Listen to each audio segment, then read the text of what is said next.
이 저녁에 함께 은혜 받을 말씀 미가서 5장 1절로 9절 말씀입니다. 미가서 5장 1절에서 9절 말씀 제가 읽어드립니다.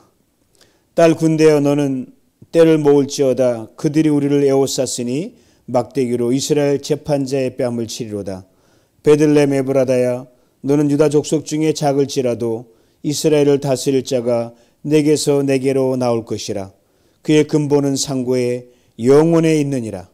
그러므로 여인이 해산하기까지 그들을 붙여 두시겠고 그 후에는 그 형제 가운데 남은 자가 이스라엘 자손에게로 돌아오리니 그가 여호와의 능력과 그의 하나님 여호와의 이름의 위엄을 의지하고 서서 목축하니 그들이 거주할 것이라. 이제 그가 창대하여 땅끝까지 미치리라. 이 사람은 평강이 될 것이라. 아수르 사람이 우리 땅에 들어와서 우리 궁들을 밟을 때에는 우리가 7 목자와 8 군왕을 일으켜 그를 치리니 그들이 칼로 아수르 땅을 황폐하게 하며 니무롯 땅 오기를 황폐하게 하리라. 아수르 사람이 우리 땅에 들어와서 우리 지경을 밟을 때에는 그가 우리를 그에게서 건져내리라.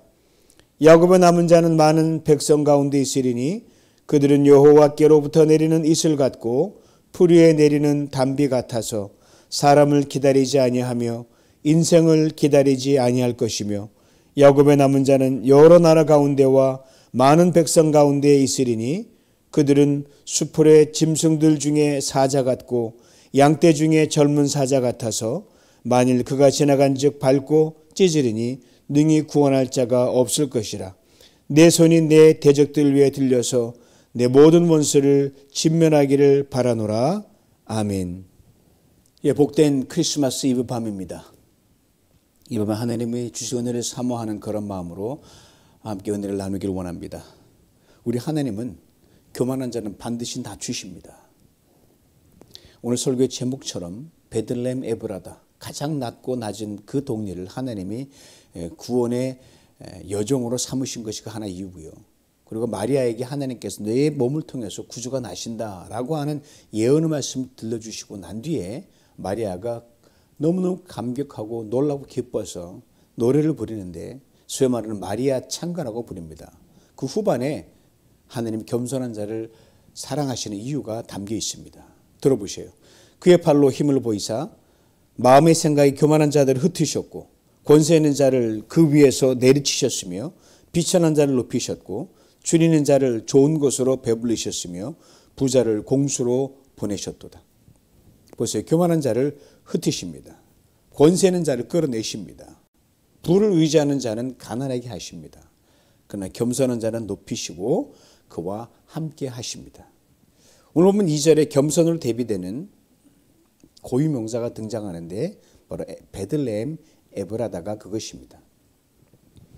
아시는 미가 5장 2절은 구약 성경에서 가장 많이 인용되는 성경 말씀 중에 하나입니다.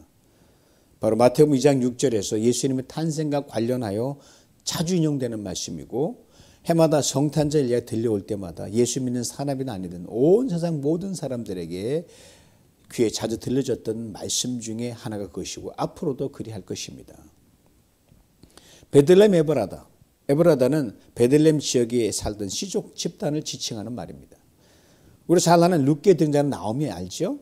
그 나오미의 가족이 바로 이 베들레헴 에브라다 출신입니다. 예수님 당시에도 이것은 작은 촌이었으니까 미가가 살던 시대에는 더 없는 깡촌이었죠. 형편없었을 것입니다. 근데 미가는 오늘 본문에서 바로 이 시골 마을 베들레헴에 상상할 수 없는 일이 일어날 것이라고 오늘 밝히 이야기하고 있습니다. 2절 말씀을 다시 한번 살펴봅니다. 베들레헴 에브라다야 너는 유다 족속 중에 작을지라도 이스라엘을 다스릴 자가 내게서 내게로 나올 것이라. 그의 근본은 상고에 영원에 있느니라. 두 가지를 분명히 보여줍니다. 먼저는 이스라엘을 다스릴 자가 너한테서부터 나에게로 나온다는 말씀입니다. 즉 작고 작은 고을 그 베들레헴 에브라다로부터 하나님께로 나온다는 거죠. 너를 통하여 사람의 나게에서 나의 구원을 이룬다. From you to me입니다.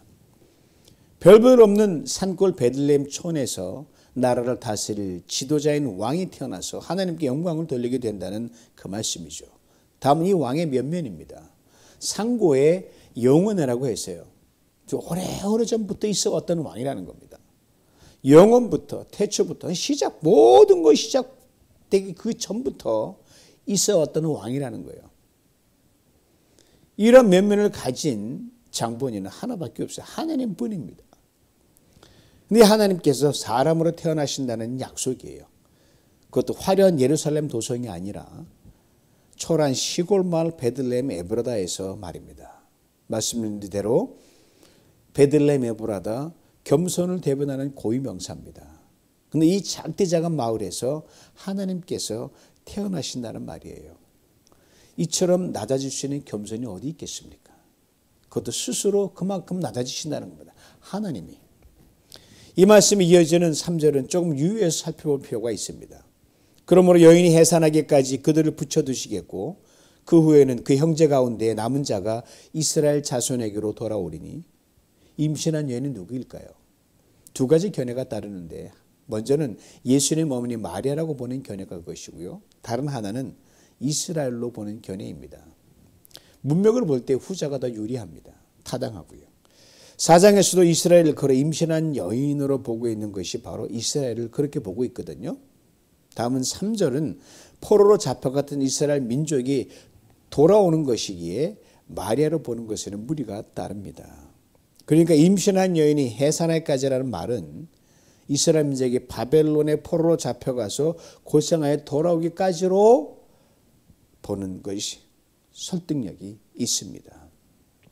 그러니까 이전에 메시아이신 예수 그리스도가 베들레헴에 태어난 먼 미래적 사건을 당시 미가가 당면한 시대와 나란히 적어 놓았을 뿐입니다.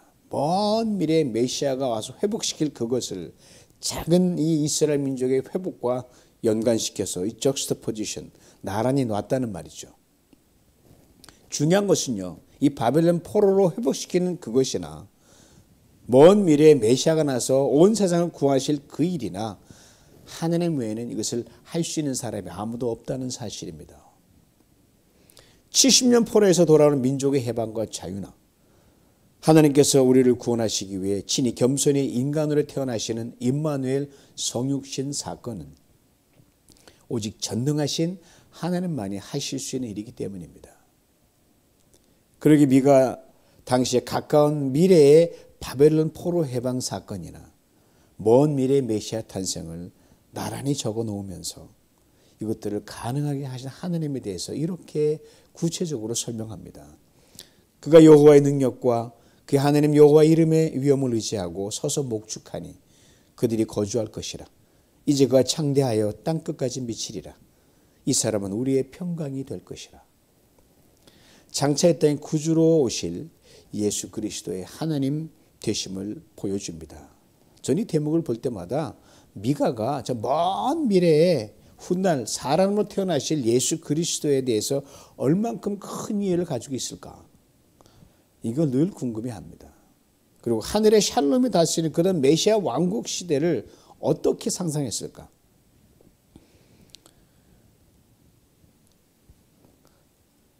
하나님의 그 나라를 상상했을까? 아니면 과거 솔로몬과 다윗의 시대로 이어지고 쭉 갔던 그 막강한 통일 이스라엘 민족의 과거의 영광의 찬란한 영광인 물리적인 메시아 왕국을 이 미가가 상상했을까? 후자일 가능성이 월등히 높습니다. 그가 보고 들어왔던 이스라엘의 영광이 늘 다윗 시대의 영광, 솔로몬 시대의 영광을 회복하는 것이었기 때문입니다. 목축한다고 했습니다. 지금 나라가 두 동강에 나고 망해갑니다. 얼마 있으면 포로로 잡혀가서 뿔뿔이 흩어지게 됩니다. 그러면 그대로 끝장이 날 수도 있는데 아니 끝이라고 생각을 했어요. 근데 저들을 다시 불러 모아 회복시키시고 목자가 양떼를 먹이듯이 다시 푸른 초장으로 잔잔한 물가로 이끌면서 먹이신다는 말입니다. 거주할 것이라고 했습니다. 좀 더 정확하게 표현하면 안전하게 살게 될 것이다 이 말이에요. 이미 더 염려와 불안이 가득 차 있는 그 시대였습니다. 절망과 좌절에 깊이 빠져 있던 이스라엘 백성들이었습니다. 어디를 보더라도 희망적인 것은 찾아볼 수 없었습니다. 안전한 곳은 더더욱 없었고요. 그런데 이제 저들을 다시 불러 모아 보호와 안전막으로 둘러 편안하게 살게 해주겠다. 이 약속을 담고 있습니다. 그것도 창대하게 돼서 나라 전체는 물론 세계로까지 뻗어나가게 될 것이라고 이렇게 말씀하셨습니다. 하나님의 능력과 하나님 이름의 위엄이 그 능력과 그 위엄이 다스린 평강을 가져오기 때문입니다. 이것이 당시 미가가 바라보았던 물리적 메시아 왕국이었던 아니던 간에 이것은 분명 인간이 그 어떤 군왕도 어떤 나라도 어떤 권세도 임금도 할 수 없는 하나님만이 하실 수 있는 그 일이었습니다. 실제로 사람을 보고 세상을 보면 그때나 지금이나 마찬가지죠. 어디 진정한 평화가 있었습니까? 없었습니다. 그리고 오늘 본문 7절은 이렇게 우리에게 분명하게 증거합니다. 야곱의 남은 자는 많은 백성 가운데 있으리니 그들은 여호와에게로부터 내리는 이슬 같고 풀 위에 내리는 담비 같아서 사람을 기다리지 아니하며 인생을 기다리지 아니할 것이라. 야곱, 이사야는 야곱을 가리켜 지렁이 같은 존재라고까지 표현했습니다. 철저히 무너진 사람이 야곱입니다. 철저히 낮아진 사람입니다. 그가 다시 일어나 많은 백성 중에 거하게 됩니다. 그에게 비가 내립니다. 무너진 나라, 무너진 인생을 다시 일으켜줄 분은 하나님밖에 없습니다. 하늘을 열고 온 땅을 촉촉히 적셔서 생명의 기운이 솟아나게 할 분도 하나님밖에 없습니다. 그러게 미가는 사람을 기다리지 아니하며 인생을 기다리지 아니할 것이다라고 분명하게 말씀하고 있습니다. 저는 이 말씀을 참 좋아합니다. 얼마나 위로와 소망이 되는 말씀인지 모릅니다. 당시 대단한 나라와 민족들이 있었거든요. 뛰어난 임금과 정치 지도자도 있었습니다. 그러니 인간적인 생각에는 이 사람이 오면 나라를 잘 살게 해줄 것이다. 이 인생을 기다리면 뭔가 행복이 있을 것이다. 분명히 기다리지 않겠어요. 그러나 그렇게 하지 아니할 거라고 얘기합니다. 결정적인 순간에 이스라엘 민족에게는 아무 도움도 된 사람이 하나도 없기 때문입니다. 그렇잖아요. 사람에게는 기대했지만 실망뿐인 게 바로 우리의 인생 아닙니까? 똑같습니다. 맞습니다. 우리가 진정으로 기다릴 자는 하나님 한 분뿐입니다. 그를 온전히 기대할 때 하나님은 사람을 움직이십니다. 참 놀라요. 사람을 기대하면 사람이 안 기대하는 게 실망이 크지만 하나님을 기대하면요, 하나님 움직일 것 같지 않은 사람도 움직이신다는 거예요. 사람은 움직이십니까? 나라도 움직이십니다. 세상도 움직이십니다. 하늘을 여십니다. 그리고 당신의 신비한 구원의 능력을 베푸십니다. 이를 위해 우리는 언제나 하나님 앞에 가장 작고 연약한 자로 서기를 힘써야 합니다. 자랑할 만한 것이 사람들이 살다 보면 갖춰지고 뭔가 뻐길 만한 것이 있지만 무조건 낮아져야 됩니다. 이것이 바로 하나님께서 세상에서 가장 작은 이스라엘 민족을 택하신 이유입니다. 이것이 바로 하나님께서 가장 작고 초라한 베들레헴 에브라다를 택하신 이유입니다. 그렇습니다. 하나님은 언제나 겸손한 사람을 들어 사용하십니다. 개인이나 나라나 민족이나 마찬가지입니다. 하나님은 언제나 연약하고 작고 힘없는 사람을 들어 사용하십니다. 훗날 이것을 깊이 깨달았던 바울은 이렇게 고백하게 됩니다. 내 은혜가 내게 족하도다. 이는 내 능력이 약한 데서 온전하여 짐이라. 이는 내가 약한 그때의 강함이라. 또 우리 고백합니다. 내가 부득불 자랑할진대 내가 약한 것을 자랑하리라. 예수님 당시 계실 때 예수님 고향이 나사렛 출신이잖아요. 많은 사람들이 나사렛에서 무슨 선한 것이 나오겠느냐 그렇게 폄하했습니다. 사람이 무시하는 그런 작은 고을, 작은 사람, 그러나 하나님을 기대하며 하나님께 초점을 두는 그런 사람 나갈 때 나사렛이든 달동네든 출신이 어떠하든 하나님 그 사람 높여주셔서 반드시 기이한 일을 행하시는데 과거도 그랬고 오늘도 그랬고 앞으로도 그리하실 것입니다.